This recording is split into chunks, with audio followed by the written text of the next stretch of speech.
लोग बहुत कुछ जानना चाहेंगे आपके बारे में, क्योंकि आपके पर्सनल मतलब जो लाइफ होती है कि जैसे कि मैं आपको बताऊं, मेरा ड्राइवर है, उसकी बेटी, मैं उसको पूछ रहा था कि बेटे तो अगर नरेंद्र मोदी जी को, हमारे प्रधानमंत्री को कोई क्वेश्चन पूछना चाहेगी तो क्या पूछना चाहेगी? तो कमाल का सवाल उसने पूछा कि क्या हमारे प्रधानमंत्री आम खाते हैं? ये भी उसका क्वेश्चन है कि आम खाते हैं, और अगर खाते हैं तो क्या काट के खाते हैं या ऐसे गुठली के साथ खाते हैं? मतलब होता है ना, वॉश बेसिन के ऊपर खड़े होके गुठली के साथ आम खाना, उसका मजा ही कुछ और होता है। तो मैं जानना चाहूँगा कि आप आम खाते हो सर? एक तो मैं आम खाता भी हूँ और आम खाना मुझे बहुत पसंद भी है। अच्छा। और गुजरात में आम रस की परंपरा भी है। वो तो बहुत। लेकिन जब मैं छोटा था तो वैसे तो कोई आम वाम खरीदना वरीदना तो हमारे लिए कोई उस प्रकार की कोई लग्जरी हमारे फैमिली थी नहीं। लेकिन कभी खेतों में चले जाते थे तो हमारा देश का जो किसान है बड़ा उदार रहता है। कोई खेत में आकर के खाता है तो कभी रोकता नहीं है, चोरी करता है तो रोकता है। बिल्कुल। तो आम के पेड़ पर जो पके हुए आम थे वो खाना हमें ज़रा ज़्यादा पसंद था। अच्छा। यानी उतारने के बाद पकाया हुआ नहीं, नेचुरल कोर्स में पका हुआ, और फिर पूरा का पूरा। अच्छा, तब तो ये हाइजीनिक की है कि कोई समझ भी नहीं थी कि धोना चाहिए, टिकना करना, कुछ नहीं समझते थे, ऐसा ही अपना कर लेते थे। लेकिन बाद में जैसे जैसे बड़े तो कई वैरायटियों के विषय में जानने लगे, आम रस खाने की आदत लगी।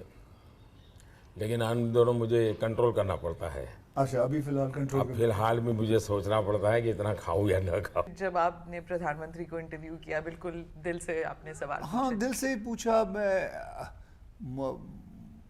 मतलब मैं अपने जो मुझे जानना मैं जो as a common man, I just wanted to know कि हमारे प्रधानमंत्री घड़ी उल्टी ऐसे क्यों पहनते हैं, आम वाले जो क्वेश्चन था, जो भी है, मैं I just wanted to know it, because फिर मेरे में और बाकियों में क्या फ़र्क रह जाता। मैं थोड़ी जाके पॉलिसीज़ के बारे में, वो मेरा काम थोड़ी है कि मैं पॉलिसीज़ के बारे में पूछूं कि आपने ये क्या किया, वो क्या किया।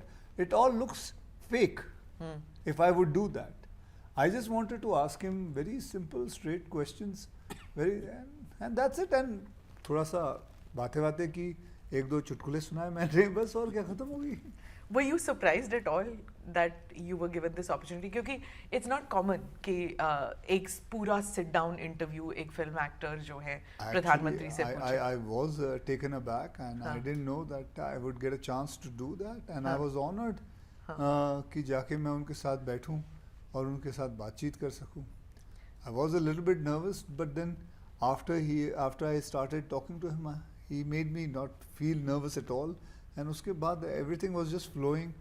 I was just enjoying myself. Do you think that it's also because you could vibe with him or whatever, because he's also somebody who's an outsider? आप भी एक किस्म से एक फिल्म इंडस्ट्री में एक आउटसाइडर ही थे ना, आपका कोई फिल्म इंडस्ट्री से कोई रिश्ता नाता नहीं था. You just came from nowhere, and he's also the same way. I think the best part about our Prime Minister is he knows how to mold himself. He's a very, if he's talking to me, he'll mold himself towards me. If he's talking to him, he'll mold himself. If he's talking to children, he will be according to their age and this, how it should. So I think the ability to mold himself is a great thing in him. Is that something that you also did in the film industry? You've kept on changing the kind of roles that you have done. You didn't typecast yourself कि मैं action hero हूँ. Well, मतलब जब मैं आया था industry में तो मैं एक एक्शन हीरो के आया था। मुझे मतलब सिवाय एक्शन के कोई कुछ और रोल देता भी नहीं था, और इसलिए भी नहीं देता था क्योंकि मैं एक्शन के सिवा ज़्यादा जानता भी नहीं था, तो मैं एक्शन ही करता था। मैं और फिल्में करना चाहता था लेकिन मुझे कोई देता नहीं था। फिर थोड़ा आगे जाके मुझे कभी प्रियदर्शन साहब ने एक कॉमेडी फिल्म दी, हेरा फेरी, फिर उसके बाद धर्मेश दर्शन, सुनील दर्शन, फिर मैंने जानवर की। फिर एक वक्त आया जब मेरे पास थोड़े पैसे हो गए और मुझे ना मैंने अपनी एक कंपनी शुरू की और मैंने उसमें पिक्चर प्रोड्यूस करना शुरू की। फिर मैंने ऐसी टॉयलेट एक प्रेम कथा, एयरलिफ्ट, केसरी, सम्राट पृथ्वीराज चौहान, ऐसे मैंने करीबन 32 फिल्में बनाई हुई हैं। Socially relevant topic. Socially relevant जो फिल्में एक्चुअली में मैं करना चाहता था, ओके। लेकिन कभी मौका नहीं मिला।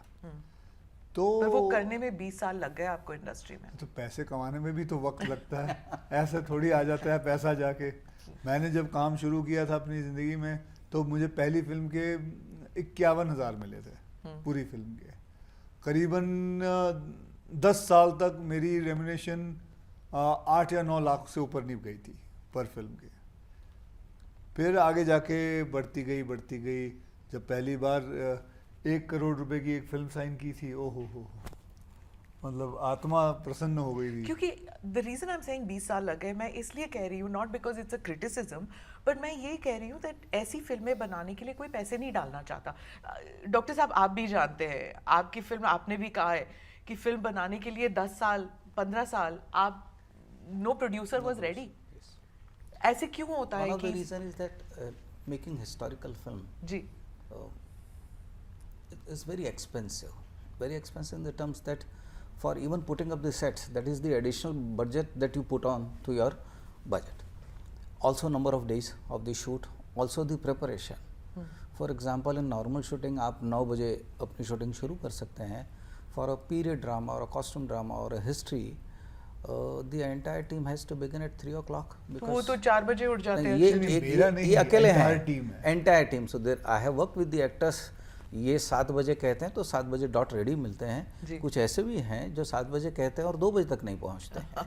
तो इन सबको लेकर, इस पूरे मेले को लेकर साथ में चलना बहुत मुश्किल होता है। और दूसरी एक बात ये भी थी कि अभी तक ट्रेडिशनली हिंदी सिनेमा में जी हिस्टोरिकल्स को हमारे ऑडियंस ने बहुत एक्सेप्ट नहीं किया, जबकि ये बहुत ही विचित्र बात है कि भारतीय सिनेमा की शुरुआत राजा हरिश्चंद्र से शुरू होती है। या हमने शुरू की आज़ादी के बाद के दशक में हमने बहुत सारे हिस्टोरिकल्स बनाए। फिर अचानक क्या हुआ कि हमारा पूरा का पूरा सिनेमा, मैं ये नहीं कहूँगा कि वो इंडियन नहीं था, पर उसमें कहीं ना कहीं भारतीयता धीरे धीरे बैक सीट पर जाती रही। और मैं कई बार कहता था कि मैं, आपको जान के स्मिता जी हैरानी होगी कि मैं बहुत कम फिल्में देखता हूँ। और उसका एक सीधा सा रीज़न है कि मैं उन सबसे कनेक्ट नहीं कर पाता हूँ। मेरे लिए वो एक बड़ा प्रश्न होता है कि इसमें भारत कहाँ है। तो इस तरह की फिल्मों को पहले ले जाकर लोगों को विश्वास दिलाना कि लोग इसे देखेंगे। तो जितनी बार मैं लोगों के पास गया हूँ, डॉक्टर साहब कोई मॉडर्न लव स्टोरी ले आइए, और मेरे लिए चुनौती थी कि मॉडर्न लव स्टोरी तो 99% बना रहे हैं, मैं आप कुछ एक्स्ट्रा ऑर्डिनरी जिन्होंने भारत के इतिहास को बनाने में अपना बहुत बड़ा योगदान और जीवन दिया है। इस सभ्यता और संस्कृति की कहानी 5000 सालों की है।